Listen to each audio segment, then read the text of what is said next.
श्रीमन्नारायण नारायण हरि हरि ओम। श्रीमन्नारायण नारायण हरि हरि ओम। श्रीमन्नारायण नारायण हरि हरि ओम। श्रीमन्नारायण नारायण हरि हरि ओम। सुखदेव जी करें भगवान के पौत्र अनिरुद्ध के विवाह रोचनामा के साथ हुआ था, लेकिन दूसरी शादी बाणासुर की पुत्री उषा को लेकर के भगवान शंकर और भगवान श्री कृष्ण में घनघोर युद्ध हुआ।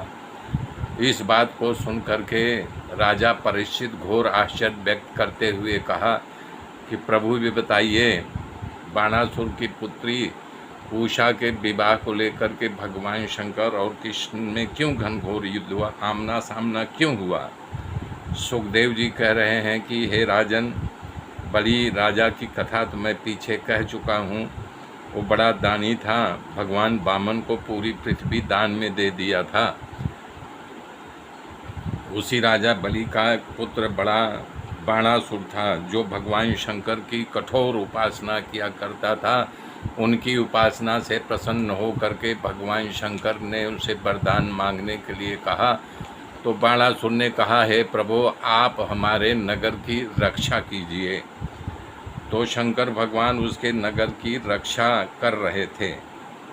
सुखदेव जी ने कहा, हे राजा, बलवान शिव भक्त बाणासुर की कन्या थी जिसका नाम उषा था। वो परम सुंदरी थी, उसके समान कोई सुंदर कन्या नहीं थी। एक दिन एक घटना घटी।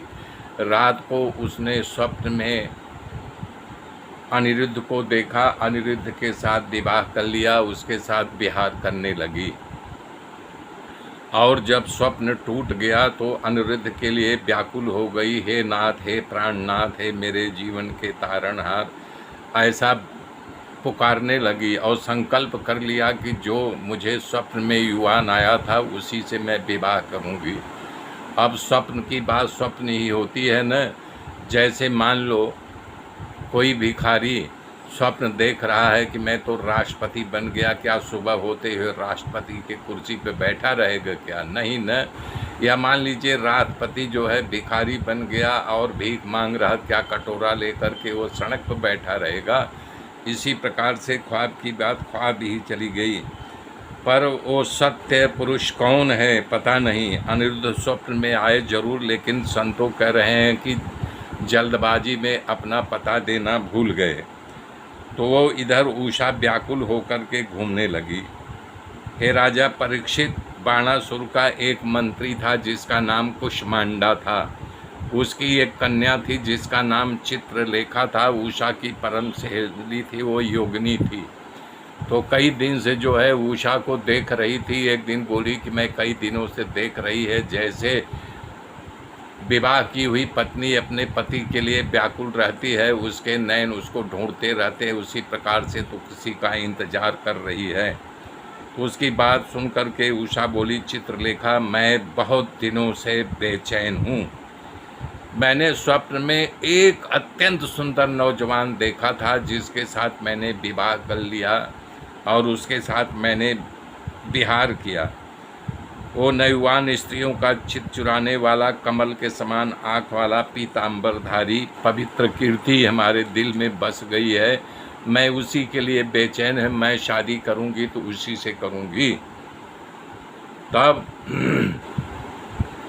चित्रलेखा बोली, तू चिंता नहीं कर, मैं जो स्वप्न में युवान आया था तू बता, चित्र को पहचान, तो मैं उसको तेरे पास 2 दिन के अंदर ला दूंगी।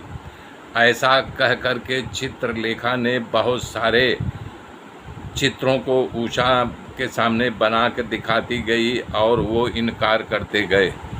इस प्रकार से जब वो अनिरुद्ध का चित्र बनाया तो बोला, हाँ, यही है हमारा दिल चुराने वाला, यही युवान है।